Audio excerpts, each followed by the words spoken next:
Roma 6:23.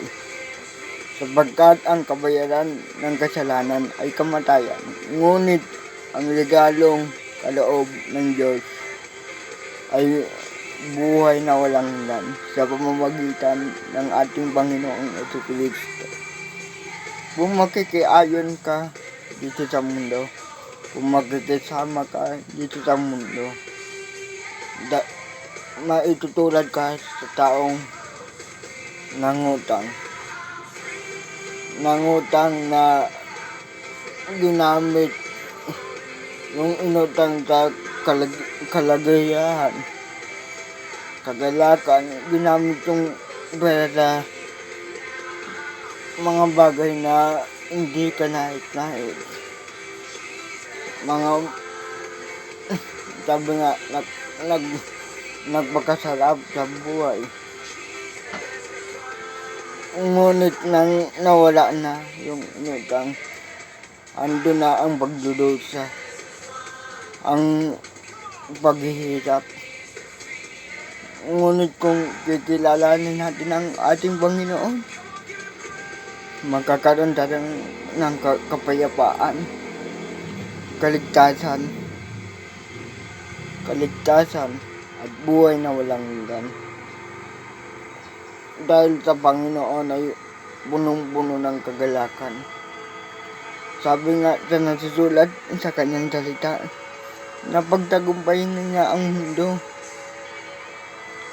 Napagtagumpayin niya dahil bumaba ang ating Panginoon dito sa mundo upang hindi ka makiayon dito sa mundo, upang hindi ka maghari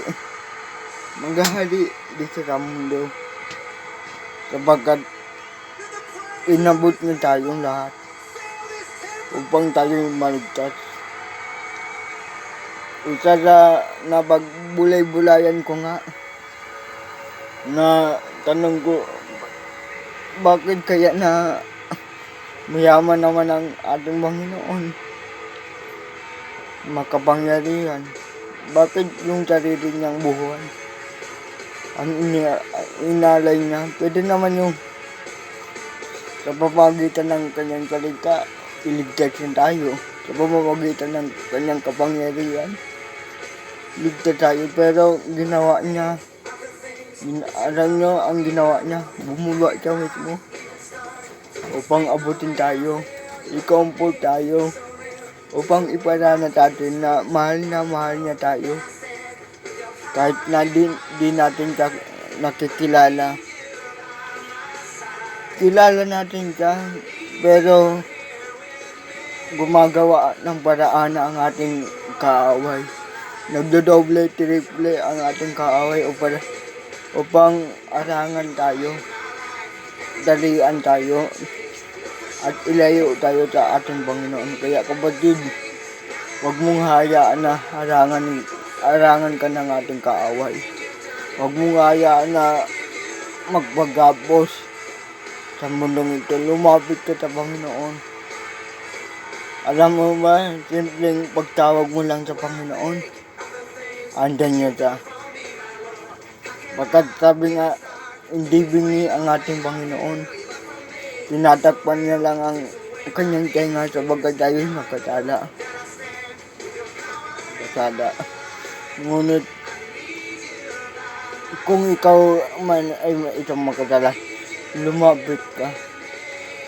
Dahil naparito ang ating Panginoon para sa atin lahat na makasalanan. Hindi naparito ang isang doktor para pagalingin ang malalakad, para pagalingin ang mga magagaling. Kaya tayo may doktor, kasi para gamutin ang mga sakit. Kaya kapatid, kaya bumaba ang ating Panginoon dito sa lupa upang abutin ako at ang bawat isa sa atin upang magkaroon ng kaligtasan. Dahil hindi na tayo magtitiis. Mahal tayo ng Panginoon, kapatid. Kaya lumapit ka sa kanyang kapatid. lumapit ka sa kanya, kilalanin mo siya at sumampalataya ka. Kapatid, kaya inahikayat kita kapatid, lumapit ka sa ating Panginoon. Thank you kapatid, sana'y napagpala ka nitong video nito. God bless kapatid.